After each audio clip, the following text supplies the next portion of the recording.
6월을 호국보훈의 달이라고 합니다.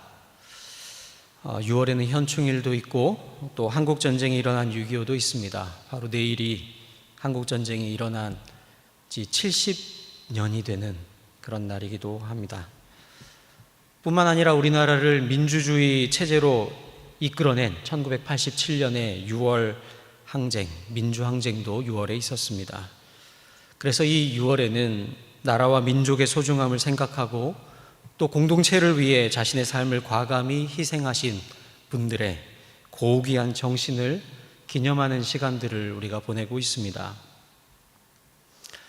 올해부터 20년 전이었던 2000년 6월에는 분단 이후 최초로 남과 북의 정상이 평양에서 만나는 역사적인 일이 있었습니다. 문재인 정부가 들어선 이후 남북 정상도 3번이나 만났고 북미 정상회담도 2차례가 있었으며 또 남북미 세 정상이 판문점에서 만나는 아주 뜻깊은 일도 있었습니다. 그런데 그렇게 한참 분위기가 좋았는데 요 근래 분위기가 참 좋지 않죠. 우리가 다 느끼고 있지 않습니까? 다 아시다시피 개성에 있는 남북 공동연락사무소가 폭파되었습니다. 북쪽에서는 남쪽으로 삐라를 뿌리려고 준비를 한다고 하고요. 금강산과 개성공단에는 물러났던 군인들이 다시 주둔하려는 움직임이 있다고 합니다. 대남 확성기도 준비 중이었다고 했습니다. 마치 시계가 3년 전으로 돌아간 것 같은, 그래서 너무나 안타깝고 한편으로 답답한 시기입니다. 근데 마침 다행히 오늘 아침에 또 신문을 뉴스를 보니 김정은 위원장이 대남 그 군사 작전들 잠시 보류하라라는 이런 지시를 내려서 이러한 일련의 일들이 지금은 좀 멈춰져 있는 듯 합니다. 이처럼 하루아침에도 냉탕을 갖다가 또 온탕을 갖다가 하는 일들이 일어나는 것이 바로 오늘 우리가 살아가고 있는 2020년 우리 남과 북의 안타까운 현실입니다. 이 시간에는 남과 북의 상황을 또 설명하고 또 그에 대한 원인과 이유를 분석하고 그것에 대한 책임을 논하려는 것이 아닙니다. 제가 그럴 만한 능력이 있지도 않습니다. 하지만 그렇다고 모른 척 할 수 있겠습니까? 이 문제가 다른 사람의 일이 아닙니다. 다른 나라의 일이 아닙니다. 바로 우리의 일 아니겠습니까? 긴장이 고조되고 갈등이 깊어지면 깊어질수록 고통을 당하는 것은 바로 우리들 목 아니겠습니까? 그러니 그저 모른 채 하고 가만히 있을 수는 없는 것이겠죠. 호국보훈의 달 6월을 보내면서 또 우리 민족의 그 큰 아픔이 서려 있는 이 6.25를 기억하면서 오늘 이 시간 우리 민족을 위해 그리고 나라를 위해 또 특별히 우리 민족의 온전한 하나됨을 위해서 함께 기억하고 기도하는 이 저녁 되기를 소망합니다. 성경에는 수많은 이야기들이 있습니다. 그 이야기들은 성경에만 기록된 특별한 이야기도 물론 있지만 사실은 성경에 있는 대부분의 이야기들은 우리가 살아가면서 겪을 수 있는, 경험하고 있는 그런 일들이 성경에 기록되어 있습니다. 특히 사람들 사이에는 크고 작은 갈등이 있을 수밖에 없습니다. 그리고 이 갈등이라는 것이 희한하게도 잘 모르는 사이에서는 일어나지 않습니다. 오히려 잘 아는 사람일수록, 가까운 관계일수록 그 갈등은 골이 더 깊고 또 그 갈등이 오래가는 경우를 종종 보게 됩니다. 오늘 우리가 읽은 본문에 나오는 에서와 야곱의 관계가 바로 그 대표적인 경우입니다. 여러분, 에서와 야곱은 한 부모 밑에서 태어난 쌍둥이 형제입니다. 쌍둥이지만 서로 너무나 달랐습니다. 성경을 보면 이 두 사람은 외모부터 틀렸다고 합니다. 성향도 달라서 에서는 바깥에 나가서 사냥하기를 좋아하고 야곱은 반면에 집안에서 어머니를 도와 집안일을 하는 것을 좋아했다고 합니다. 그래서 이제 아버지는 이 활동적이고 사냥을 즐기는 이 에서를 더 사랑하고, 어머니 리브가는 집에서 자신을 도와주며 옆에서 살갑게 대해주는 이 야곱을 더 좋아했다, 사랑했다, 성경은 말씀합니다. 이 쌍둥이 형제의 관계가 깨어지게 된 것은 야곱이 장자의 축복을 가로챈 사건 때문입니다. 야곱이 형 에서로 분장을 하고 아버지께 나아가 형이 받아야 할 그 장자의 축복을 아버지와 형을 속이고 자신의 것으로 만들어 버렸습니다. 그리고 뒤늦게 그 사실을 안 형 에서가 노발대발하면서 이 야곱을 가만두지 않겠다고, 야곱을 죽이겠다고 다짐하는 일이 있습니다. 결국 야곱은 이 분노하는 형을 피해 외삼촌 라반의 집으로 도망을 가게 되지요. 그리고 그로부터 20년이 지난 후 바로 오늘 본문에 일이 있었습니다. 야곱은 외삼촌 라반의 집에서 일을 하면서 가정을 이루고 또 자녀도 얻고 또 많은 재산을 가지게 되었습니다. 하지만 외삼촌 라반이 그를 달가워하지 않는다는 사실을 알았기 때문에 더 이상 그곳에 머무를 수 없었습니다. 고향으로 돌아가기로 결심하고 길을 떠났습니다. 그런데 그에게는 잊을 수 없는 장면이 있습니다. 자신을 죽이고자 했던 그 형 에서의 모습입니다. 지금도 이를 부득부득 갈고 있을 텐데 그 형을 어떻게 다시 만날 수 있을까? 그 형의 성격과 또 형이 가진 힘을 누구보다도 이 야곱이 잘 알고 있었기 때문에 형을 만날 자신이 없었습니다. 어떻게든 그 형의 분노를 누그러뜨리고자 꾀를 내보았습니다. 형을 만나기에 앞서서 계속 값진 물건들을 선물로 보냈습니다. 또 형이 혹 공격을 할 경우에 대비를 해서 피해를 최소화할 수 있도록 가족들을 분산시켰습니다. 그렇게 형을 만나기 위해 최선의 준비를 했지만 불안한 마음을 어쩔 수는 없었습니다. 그때 하나님의 천사와 씨름을 하게 됩니다. 죽기 살기로 매달립니다. 더 이상 다른 방법이 없기 때문이죠. 그때 하나님께서 야곱에게 은총을 내려주십니다. 일부러 저어주십니다.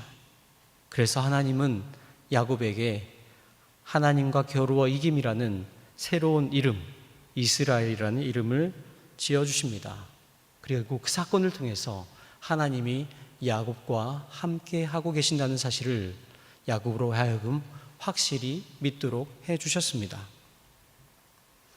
드디어 날이 밝았습니다. 장정 400명을 이끌고 형이 오는 모습이 저 멀리에 보입니다. 야곱은 아내와 자녀들을 줄을 세우고 자신이 그 맨 앞에 섭니다. 그리고 7번 땅에 절을 하면서 그의 형 에서 앞으로 나아갑니다. 여러분, 당시 7번 절을 하는 것, 이것은 이집트의 왕 파라오를 만날 때 어떤 신하들이나 만나고자 했던 사람들이 했던 가장 극진한 경의의 표시였습니다.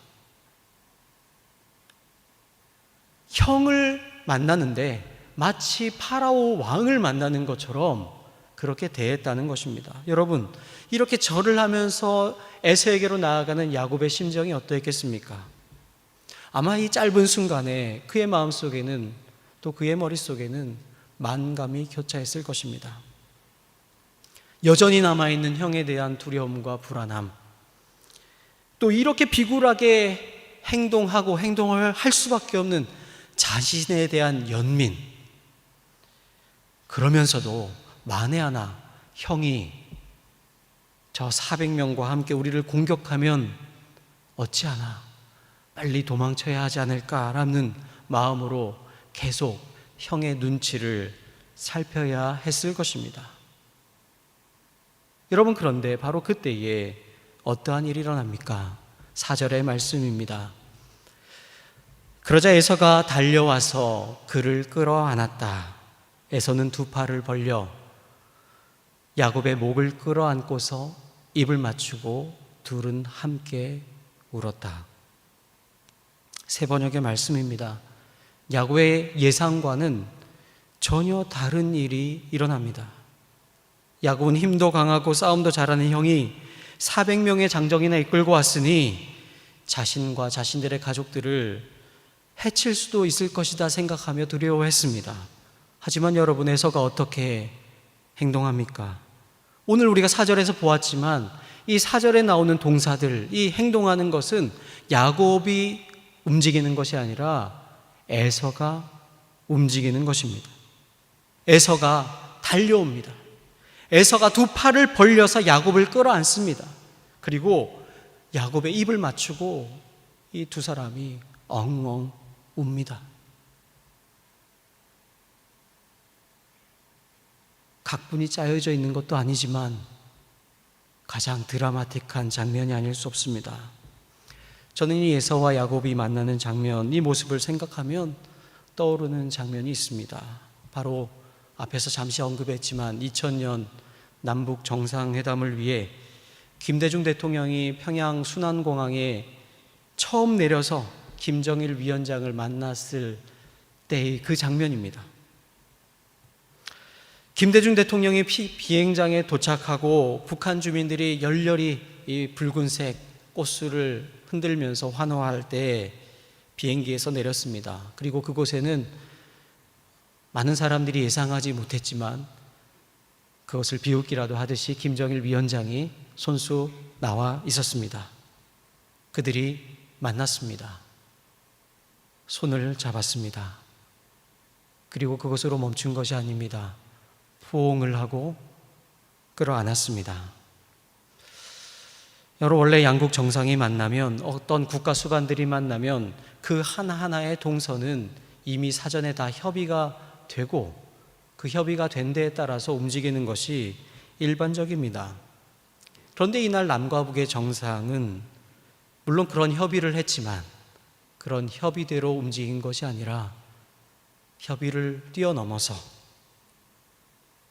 뜻하지 않은 일들이 계속 일어났습니다. 이 다음에 움직일 때도 원래는 다른 차로 가게 되어 있었는데 한 차로 이동하지 않았습니까? 어떻게 이런 일들이 일어날 수 있습니까?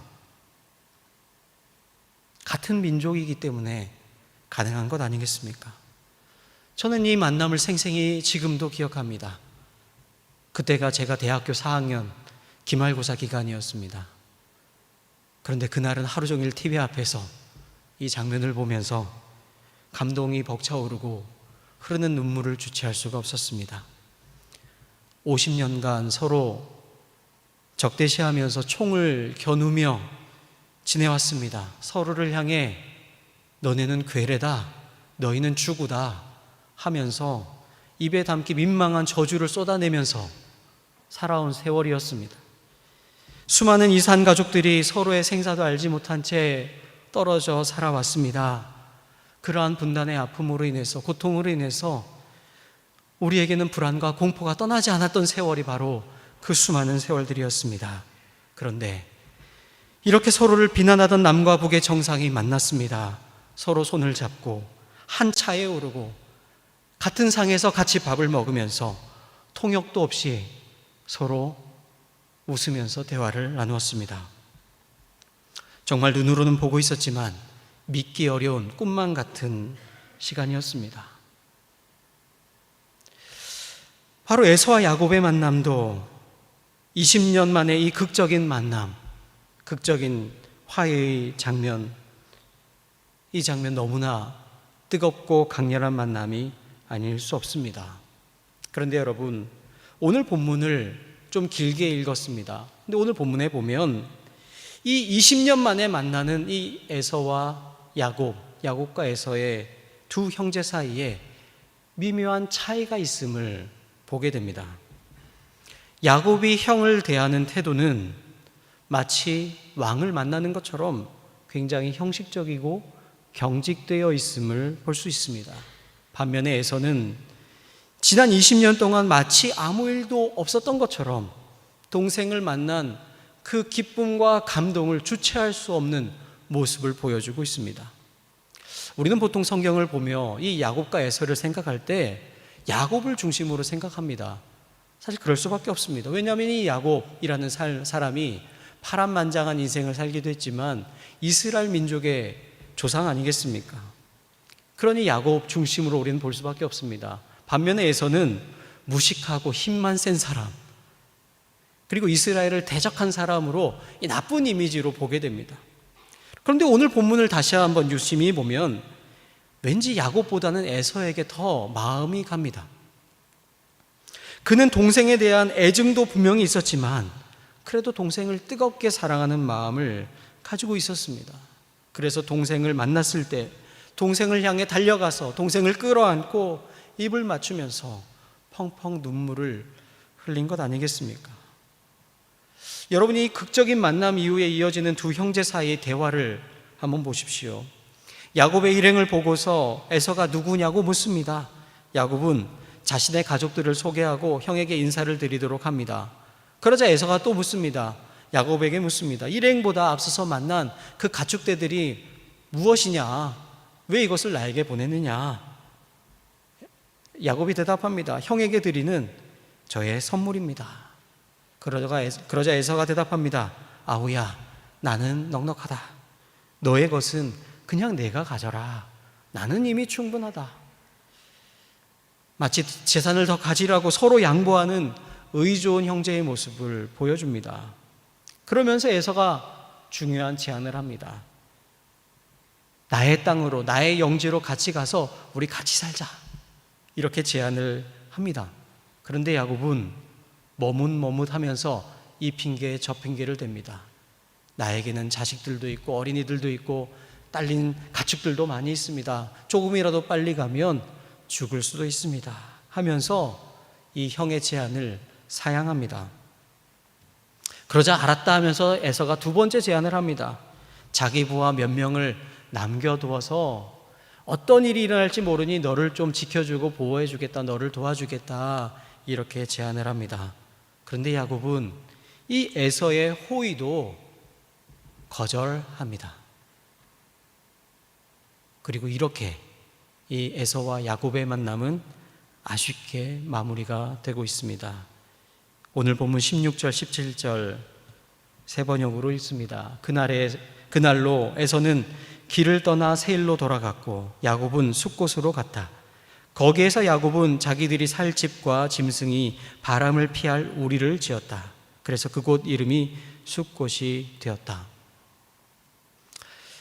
야곱은 형 에서에게 말로는 천천히 형의 뒤를 따라가겠다라고 했지만 야곱은 형에게 가지 않고 숫곳이라는 곳에 정착을 합니다. 이 20년 만의 만남, 이 감동적인 형제의 만남 치고는 너무나 마무리가 싱겁습니다. 사실 오랜만에 만났으니 잔치라도 벌리고 회포도 풀어야 하는데 그런 모습은 전혀 보이지 않습니다. 그리고 그 이후에도 보면 이 에서와 야곱은 서로 계속 떨어져 지낸 것으로 보입니다.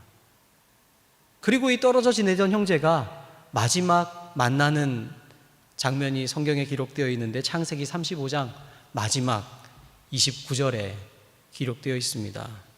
이삭은 늙고 나이가 들어서 목숨이 다하자 죽어서 조상들 곁으로 갔다. 아들 에서와 야곱이 그를 안장하였다. 이것이 두 형제가 함께 기록된 마지막 본문입니다. 아버지의 죽음 앞에서나 만나고 그 이전에는 별다른 교류가 없는 이 모습을 볼 수 있습니다.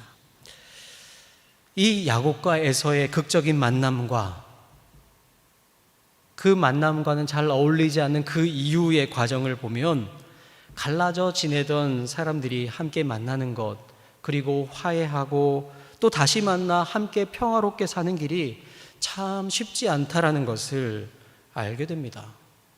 여러분은 왜 이렇게 극적인 만남이 아쉽게 끝날 수밖에 없었겠습니까?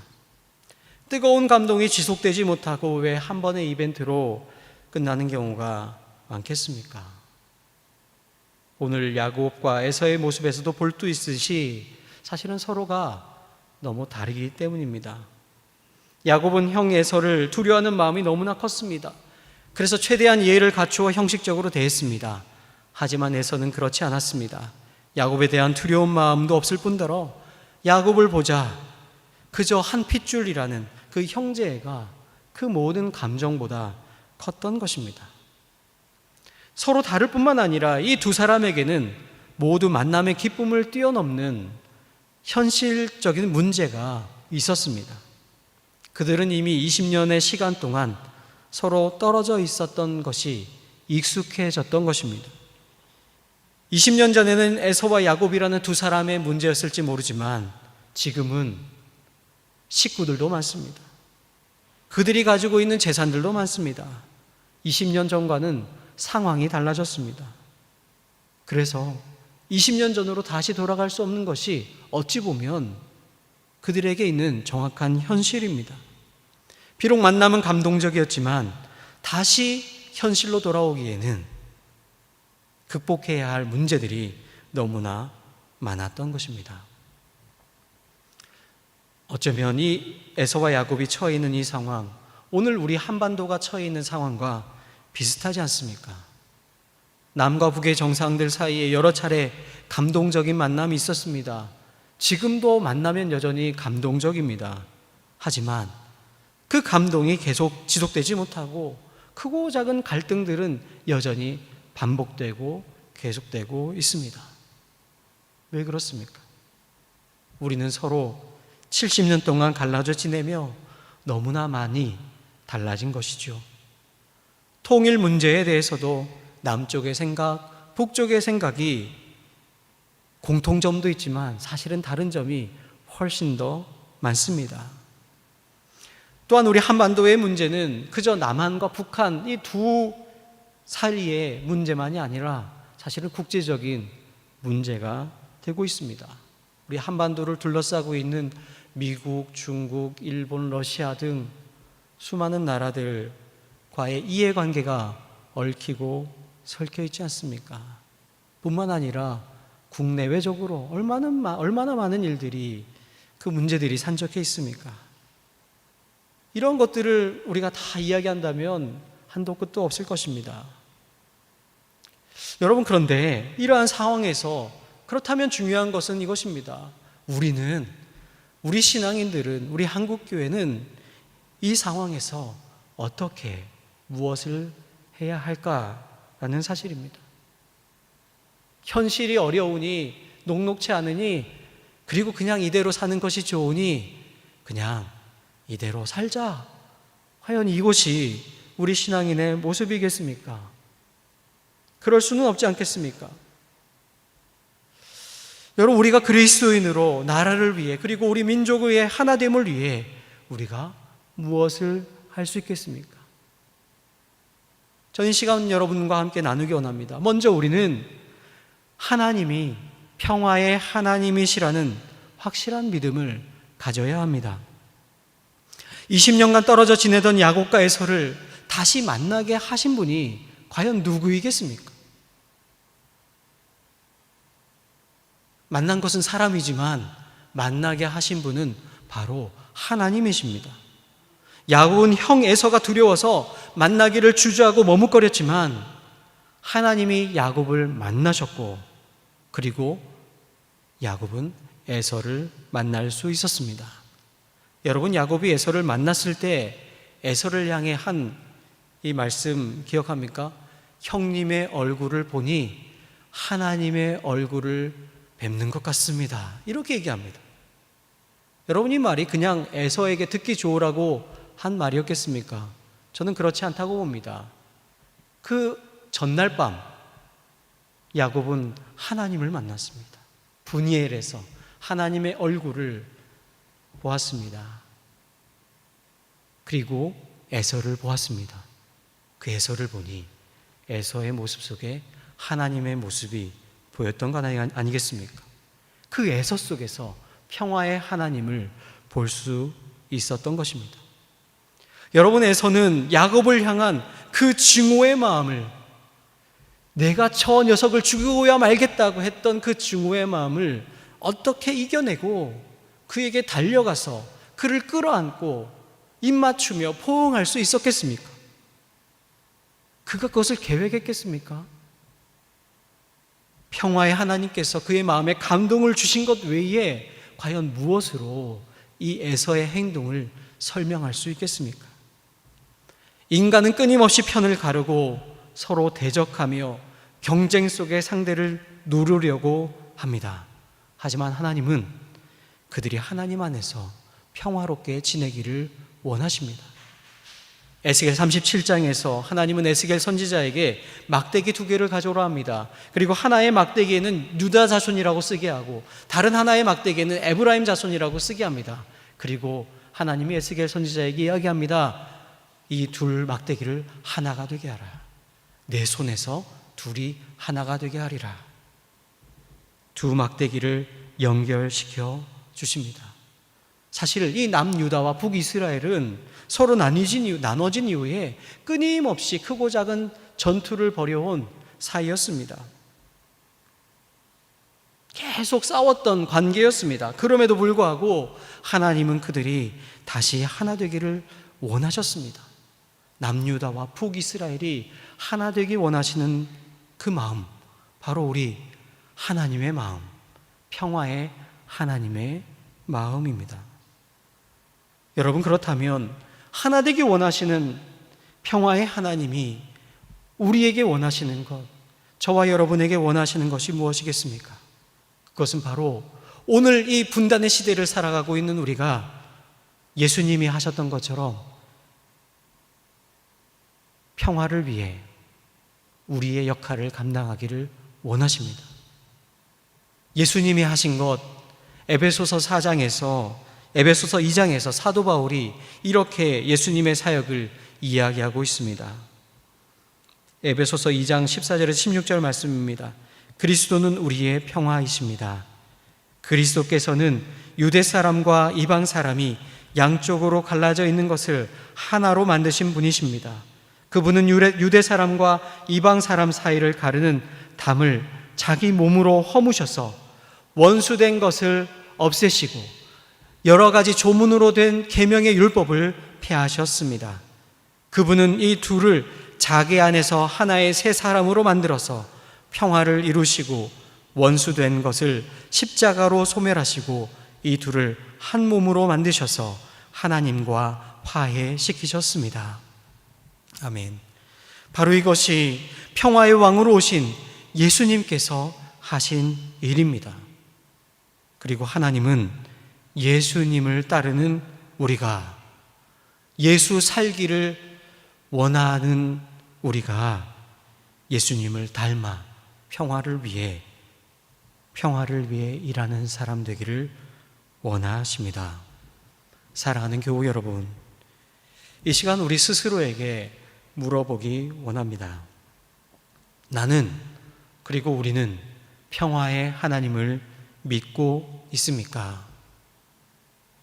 평화를 위해 일하는 사람은 하나님의 자녀라고 우리 주님 말씀하셨는데, 우리는 그 하나님의 자녀답게 평화를 위해 일하고 있습니까? 믿는 사람들 중에도 입으로는 평화를 위해 일한다고 하면서 결국 갈등과 분쟁을 부추기는 일들이 있습니다. 상대방을 인정하지 못하고 적대시하는데 평화가 이루어질 수 없지 않겠습니까? 그런데 입으로는 평화라고 하면서 사실은 상대방을 적대시하는 일들을 벌이는 사람들이 있습니다.